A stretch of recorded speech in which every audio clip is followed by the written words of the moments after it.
آج ہم جانیں گے ایک ایسے نبی کی کہانی جن کی زندگی صبر، دعوت اور اللہ پر بھروسے کی سب سے بڑی مثال ہے۔ ہم بات کر رہے ہیں حضرت نوح علیہ السلام کی۔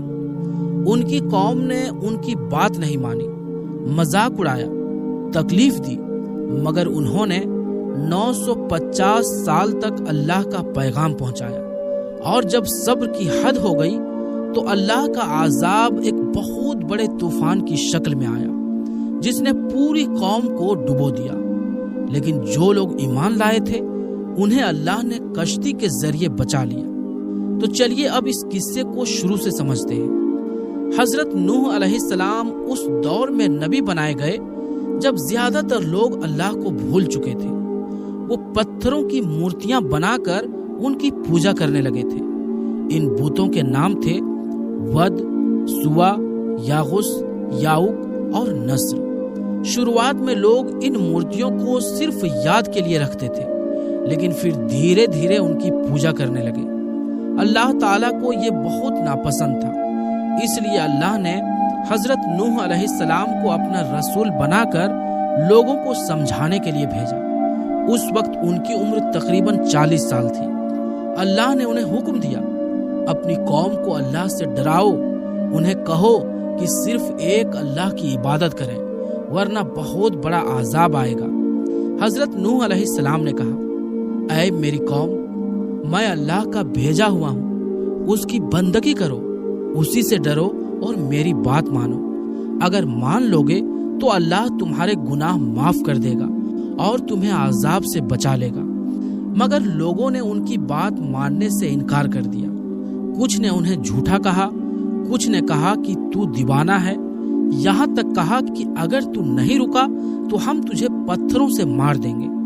لوگوں نے ان کا مذاق اڑایا، توہین کی اور تکلیف دی، لیکن حضرت نوح علیہ السلام نے ہار نہیں مانی۔ وہ کہتے رہے، اے میری قوم، صرف ایک اللہ کی عبادت کرو۔ اگر تم نے نہ مانا تو میں ڈرتا ہوں کہ تم پر عذاب آئے گا۔ قوم کے بڑے لوگ جو خود بت پرستی میں ڈوبے ہوئے تھے کہنے لگے، ہمیں لگتا ہے تو ہی گمراہ ہے۔ حضرت نوح علیہ السلام نے بہت ہی نرمی اور پیار سے جواب دیا، اے میری قوم، میں گمراہ نہیں ہوں، میں تو تمہارا بھلا چاہتا ہوں۔ اللہ نے مجھے رسول بنا کر بھیجا ہے، میں وہی باتیں بتا رہا ہوں جو اللہ نے سکھائی ہے۔ انہوں نے کہا، تمہیں حیرانی کیوں ہو رہی ہے کہ اللہ نے تم میں سے ہی ایک انسان کو نبی بنا دیا تاکہ وہ تمہیں گناہوں سے ڈرا سکے اور اللہ کی رحمت مل سکے۔ اور پھر آخر میں حضرت نوح علیہ السلام نے صاف کہہ دیا، میں تمہیں اللہ سے ڈرا رہا ہوں، اس کی عبادت کرو، ورنہ جس دن عذاب آئے گا کوئی تمہیں نہیں بچا سکے گا۔ اب ان کی قوم کے بڑے بڑے سرداروں نے 3 طرح کے سوال اٹھائے۔ پہلا سوال، انہوں نے کہا، تو بھی تو ہماری ہی طرح ایک عام انسان ہے، تجھے کون سا کوئی اونچا درجہ ملا ہے جو ہم تجھے مانے؟ دوسرا سوال، تیرے ساتھ جو لوگ جڑے ہیں وہ سب غریب اور عام لوگ ہیں، انہوں نے بنا سوچے تیرا ساتھ دے دیا، ہم تو ایسے لوگوں کے ساتھ نہیں بیٹھ سکتے۔ تیسرا سوال، تیرے پاس نہ دولت ہے، نہ حکومت، نہ ہی کوئی رتبہ، پھر تو ہم سے کیسے بہتر ہو سکتا ہے؟ دراصل یہ لوگ سمجھتے تھے کہ رسول بننے کے لیے کسی کے پاس طاقت، پیسہ اور شہرت ہونی چاہیے، لیکن اصلی عزت اللہ کے نزدیک ہوتی ہے، اور وہ ملتی ہے ایمان، نیک کام اور پرہیزگاری سے، نہ کہ دھن یا اونچے عہدے سے۔ حضرت نوح علیہ السلام نے بہت ہی سادگی سے جواب دیا، اگر میں حق پر ہوں اور اللہ نے مجھے اپنا رسول بنایا ہے لیکن تم نہیں مان رہے ہو تو اس میں میرا کیا قصور؟ میں نے تو تم سے کبھی کوئی انعام یا پیسہ نہیں مانگا، میرا انعام صرف اللہ کے پاس ہے۔ تم کہتے ہو کہ میرے ساتھ غریب لوگ ہیں، تو کیا میں انہیں اپنے سے دور کر دوں؟ نہیں، وہ اللہ کے پیارے ہیں، اگر میں ایسا کروں تو اللہ کا غضب مجھ پر آ سکتا ہے۔ انہوں نے آگے کہا، تم یہ کیوں نہیں سمجھتے کہ اصلی عزت اللہ کے پاس سے ملتی ہے، نہ کہ پیسے یا عہدے سے؟ حضرت نوح علیہ السلام نے دن رات اپنی قوم کو سمجھایا، ایک اللہ کو مانو، اس کے ساتھ کسی کو شریک مت کرو۔ لیکن امیر اور گھمنڈی لوگ نہیں مانے۔ وہ کہتے تھے اگر تو واقعی رسول ہوتا تو کوئی فرشتہ ہوتا، تیرے پاس خزانے ہوتے، تو ہر چیز جانتا۔ نوح علیہ السلام نے نرمی سے جواب دیا، میں نے تو کبھی نہیں کہا کہ میں فرشتہ ہوں یا سب کچھ جانتا ہوں یا میرے پاس خزانے ہیں۔ میں تو صرف ایک انسان ہوں جسے اللہ نے بھیجا ہے تاکہ تمہیں صحیح راہ دکھا سکوں۔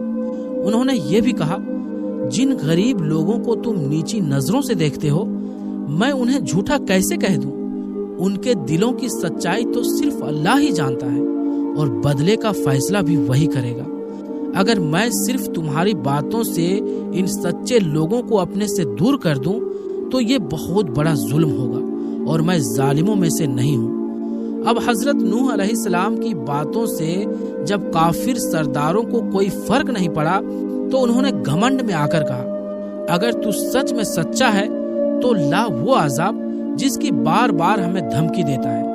حضرت نوح علیہ السلام نے بہت شانتی سے جواب دیا، عذاب لانا میرے بس میں نہیں ہے، یہ تو صرف اللہ کے اختیار میں ہے، وہ جب چاہے گا بھیج دے گا۔ لیکن یاد رکھنا، جب عذاب آ گیا اور اس وقت تم ایمان لاؤ گے تو وہ ایمان تمہیں کوئی فائدہ نہیں دے گا۔ اس کے بعد سردار اپنی قوم سے بولے، ارے یہ نوح بھی تو ہماری طرح ہی ایک انسان ہے، کھاتا پیتا ہے، سوتا ہے، یہ کیوں چاہتا ہے کہ ہم اسے بڑا مانیں؟ یہ تو بس ہم پر حکومت کرنا چاہتا ہے۔ اگر اللہ کو کوئی رسول بھیجنا ہوتا تو کوئی فرشتہ بھیجتا، انسان رسول کیسے ہو سکتا ہے؟ ہمارے باپ داداؤں کے زمانے میں ایسا کبھی نہیں ہوا۔ پھر انہوں نے کہا، اس پر تو کوئی جنون سوار ہے، تھوڑی دیر رکو، ٹھیک ہو جائے گا، ورنہ اسے مار ہی ڈالو۔ ان دھمکیوں کے باوجود حضرت نوح علیہ السلام نے ہمت نہیں ہاری۔ انہوں نے بہت پیار سے کہا، کیا تم اللہ سے ڈرتے نہیں ہو؟ میں تو اس کا بھیجا ہوا ایک امانت دار رسول ہوں، میں نے تو تم سے کبھی کوئی انعام نہیں مانگا، میرا انعام تو صرف اللہ دے گا۔ پھر کافروں نے تانا مارا، ہم تیری بات کیسے مان لیں؟ تیرے ساتھ تو صرف غریب اور عام لوگ ہیں۔ حضرت نوح علیہ السلام نے جواب دیا، جو میری بات مان چکے ہیں ان کے کاموں کا حساب اللہ کرے گا، میں نہیں۔ کیا صرف اس لیے انہیں دور کر دوں کہ تمہیں پسند نہیں؟ پھر وہ لوگ بولے، اچھا ان غریبوں کو اپنی محفل سے نکال دو، پھر ہم سوچیں گے کہ تجھے مانے یا نہیں۔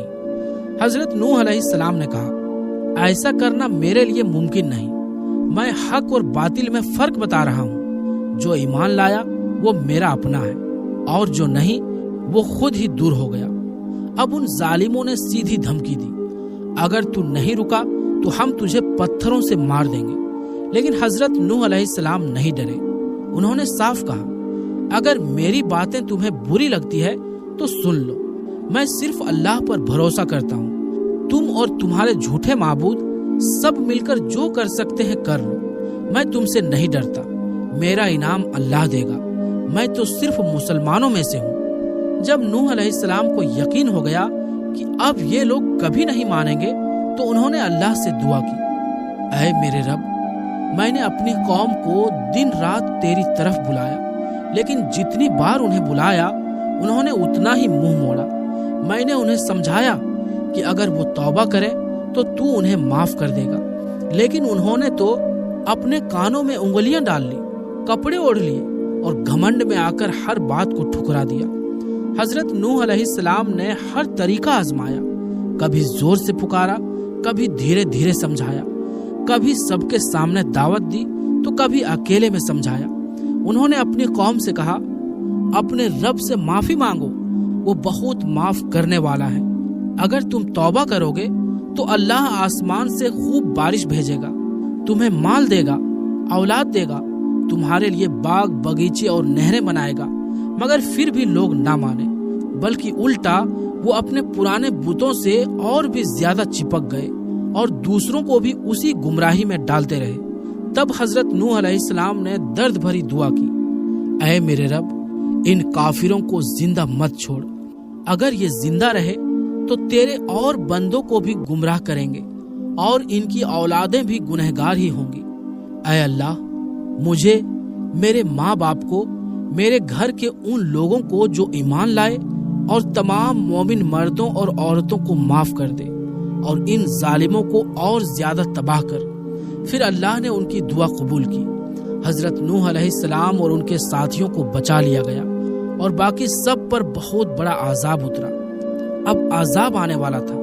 اللہ نے نوح علیہ السلام کو بتایا کہ یہ عذاب پانی کی شکل میں آئے گا، یعنی پوری زمین پر اتنا پانی پھیلے گا کہ سب ڈوب جائیں گے۔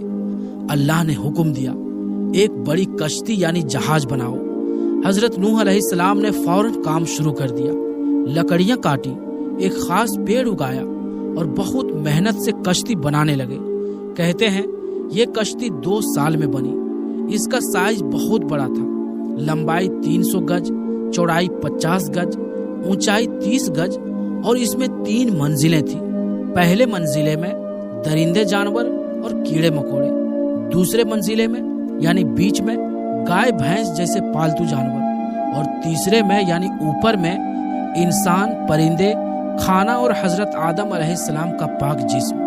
اب جب حضرت نوح علیہ السلام کشتی بنا رہے تھے تو ان کی قوم کے سردار ان کا مذاق اڑاتے رہے۔ نوح یہ کیا کر رہے ہو؟ جنگل میں جہاز بنا رہے ہو؟ اور کہاں ہے پانی؟ تو پاگل ہو گیا ہے۔ حضرت نوح علیہ السلام نے نرمی سے جواب دیا، آج تم ہم پر ہنس رہے ہو، لیکن ایک دن آئے گا جب ہم تم پر ہنسیں گے، جب تم عذاب میں پھنسے ہوگے۔ اب وہ وقت آ گیا تھا جس کا حضرت نوح علیہ السلام کو انتظار تھا۔ اللہ تعالیٰ نے ایک نشانی بتائی تھی، جب گھر کا تندور ابلنے لگے تو سمجھ لینا کہ عذاب شروع ہو گیا ہے۔ اور پھر ایسا ہی ہوا، اچانک ایک تندور میں پانی ابلنے لگا۔ یہ وہی نشانی تھی، عذاب آنے والا تھا۔ اب حضرت نوح علیہ السلام کو حکم ملا، ہر جانور میں سے ایک ایک نر اور مادہ کا جوڑا کشتی میں سوار کرو، اپنے گھر والوں میں جو ایمان والے ہیں انہیں بھی چڑھا لو، لیکن بیوی اور بیٹا کنان کو نہیں، کیونکہ وہ ایمان نہیں لائے۔ کل ملا کر لگ بھگ 80 لوگ تھے جو کشتی میں سوار ہوئے۔ کچھ جانور جیسے سانپ اور بچھو بھی آئے۔ انہوں نے عرض کی، ہمیں بھی اپنے ساتھ لے چلیے، وعدہ کرتے ہیں جو آپ کا ذکر کرے گا ہم اسے بھی نقصان نہیں پہنچائیں گے۔ جب سب سوار ہو گئے، حضرت نوح علیہ السلام نے کہا، بسم اللہ، اس کشتی کا چلنا اور رکنا صرف اللہ کے نام پر ہے۔ کشتی چل پڑی اللہ کے حکم سے۔ اللہ نے حضرت نوح علیہ السلام کو ایک دعا بھی سکھائی، جب تم کشتی پر سوار ہو جاؤ تو کہو، ساری تعریف اس اللہ کے لیے ہے جس نے ہمیں ظالموں سے بچایا، اور جب کشتی سے اترنا ہو تو کہو، اے میرے رب، مجھے ایک برکت والی جگہ پر اتار، اور تو ہی سب سے بہتر اتارنے والا ہے۔ اب عذاب شروع ہو گیا، آسمان سے بارش برسنے لگی، 40 دن اور 40 رات تک لگاتار۔ زمین سے بھی پانی نکلنے لگا، پوری دنیا ایک سمندر بن گئی۔ پانی اتنا زیادہ تھا کہ پہاڑ بھی ڈوبنے لگے۔ ہوا بہت تیز چلی، لہریں اتنی اونچی تھی جیسے پہاڑ اٹھ رہا ہو۔ ان لہروں کے بیچ حضرت نوح کی کشتی اللہ کے حکم سے آرام سے تیر رہی تھی۔ اور تب ایک اور بڑا واقعہ ہوا۔ حضرت نوح کا بیٹا کنان، جو دکھاوے میں مسلمان تھا لیکن دل سے نہیں، وہ کشتی میں سوار نہیں ہوا۔ وہ کسی اونچی پہاڑی پر چڑھ گیا، اسے لگا وہاں جا کر بچ جائے گا۔ نوح علیہ السلام نے پکارا، بیٹا ہمارے ساتھ کشتی میں آ جاؤ، کافروں کے ساتھ مت رہو۔ کنان نے جواب دیا، میں کسی پہاڑ کی اونچائی پر چڑھ جاؤں گا، وہ مجھے بچا لے گا۔ نوح علیہ السلام نے کہا، آج اللہ کے عذاب سے کوئی نہیں بچ سکتا سوائے اس کے جس پر اللہ رحم کرے۔ اتنا کہہ ہی رہے تھے کہ ایک بڑی لہر آئی اور باپ بیٹے کے بیچ آ گئی۔ کنان ڈوب گیا، وہ بیٹا جو ایک نبی کا تھا مگر کافروں کا ساتھ دینے کی وجہ سے ہمیشہ کے لیے تباہ ہو گیا۔ طوفان کے بعد جب نوح علیہ السلام نے دیکھا کہ ان کا بیٹا بھی ڈوب گیا تو وہ بہت اداس ہوئے۔ انہوں نے اللہ سے دعا کی، اے میرے رب، تو سب سے بڑا ہے، سب سے زیادہ طاقتور ہے، میرا بیٹا بھی تو میرے ہی گھر والوں میں سے تھا۔ تو نے مجھ سے وعدہ کیا تھا کہ تو میرے گھر والوں کو بچا لے گا، تو جھوٹا وعدہ نہیں کرتا، تو سب سے زیادہ انصاف کرنے والا ہے۔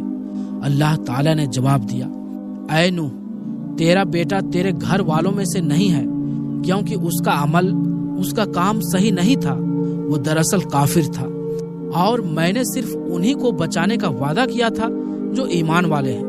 اب تو ایسا سوال مت کر جس کے بارے میں تجھے پورا علم نہیں۔ یہ سن کر نوح علیہ السلام بہت شرمندہ ہوئے۔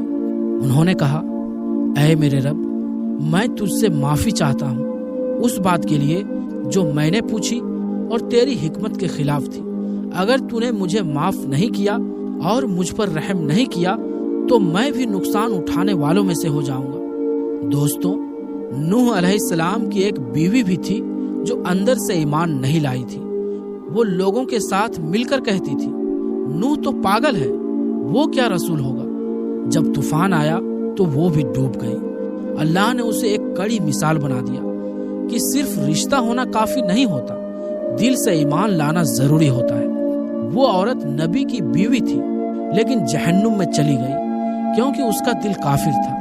اب جب ہر طرف پانی ہی پانی تھا، ہر ظالم اور نافرمان ہلاک ہو چکا تھا، تو اللہ نے حکم دیا، اے زمین اب اپنا پانی نگل لے، اے آسمان اب بارش بند کر دے۔ پھر کشتی کئی مہینوں تک تیرتی رہی اور آخر کار جودی نام کی ایک پہاڑ پر آ کر رک گئی۔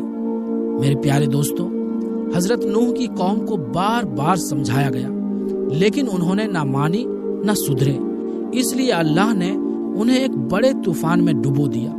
لیکن بات یہیں ختم نہیں ہوئی۔ جو لوگ اس وقت ڈوب گئے ان پر عذاب مرنے کے بعد بھی جاری رہا۔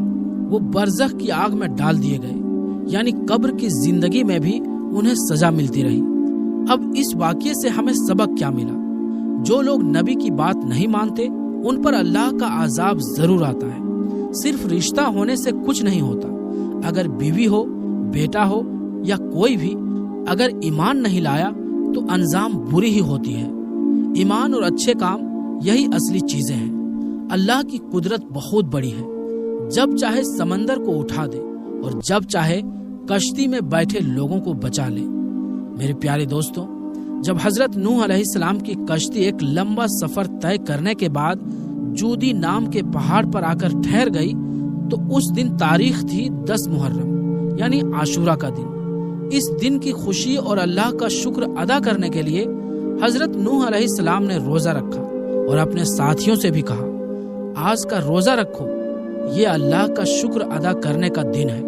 جب زمین سے سارا پانی سوکھ گیا تو اللہ تعالیٰ نے حضرت نوح علیہ السلام سے فرمایا، اے نوح، اب تم میری طرف سے سلامتی اور برکتوں کے ساتھ کشتی سے اتر جاؤ۔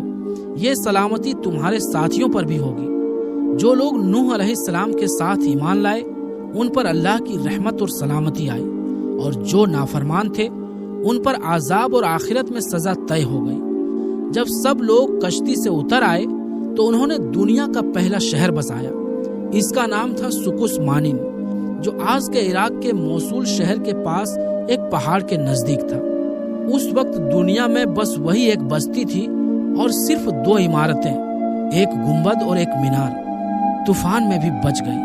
اب سنیے، جب حضرت نوح علیہ السلام کی وفات کا وقت قریب آیا تو انہوں نے اپنے بیٹے حضرت سام کو بلایا اور 4 اہم باتیں وصیت میں کہی۔ نمبر 1، ہمیشہ اس بات کی گواہی دینا، لا الہ الا اللہ، اللہ کے سوا کوئی معبود نہیں۔ یہ کلمہ اتنا طاقتور ہے کہ اگر 7 آسمان، زمین اور سب کچھ اس پلڑے میں ہو اور یہ کلمہ دوسرے پلڑے میں تو کلمہ والا پلڑا بھاری ہو جائے گا۔ اور نمبر 2، اکثر پڑھتے رہنا سبحان اللہ اور الحمدللہ، یہ الفاظ بہت ثواب لاتے ہیں۔ اور نمبر 3، کبھی بھی اللہ کے ساتھ کسی کو شریک مت کرنا۔ اور نمبر 4، اللہ کے سوا کسی اور پر بھروسہ مت کرنا۔ اور پھر ایک دن ملک الموت حضرت اسرائیل علیہ السلام آئے۔ انہوں نے پوچھا، اے نوح، آپ تو سب سے لمبی عمر والے پیغمبر ہیں، بتائیے آپ نے دنیا کو کیسا پایا؟ حضرت نوح علیہ السلام نے بہت ہی حکمت والی بات کہی، دنیا تو مجھے ایسی لگی جیسے کوئی شخص ایک کمرے میں داخل ہوا اور پھر ایک دروازے سے آ کر دوسرے سے نکل گیا۔ سوچئے دوستو، اتنی لمبی زندگی پھر بھی دنیا کتنی چھوٹی لگی۔ اب بات کرتے ہیں حضرت نوح علیہ السلام کی عمر کی۔ مشہور رائے کے مطابق 40 سال کی عمر میں نبوت ملی، 950 سال تک اپنی قوم کو دعوت دی، پھر طوفان کے بعد 60 سال اور جیے، کل عمر ہوئی 1050 سال۔ کچھ بزرگوں کے مطابق یہ عمر 1600 سال تک بھی مانی گئی ہے۔ تو دوستو، یہ تھی حضرت نوح علیہ السلام کی سچی اور سبق والی زندگی کی کہانی۔ اگر آپ کو یہ کہانی اچھی اور اثردار لگی ہو تو اسے ضرور لائک، شیئر اور دوسروں تک پہنچائیں۔ تو دوستو، آج کے لیے بس اتنا ہی۔ انشاءاللہ ملیں گے پھر کسی نئی ویڈیو کے ساتھ۔ تب تک کے لیے السلام علیکم، اللہ حافظ۔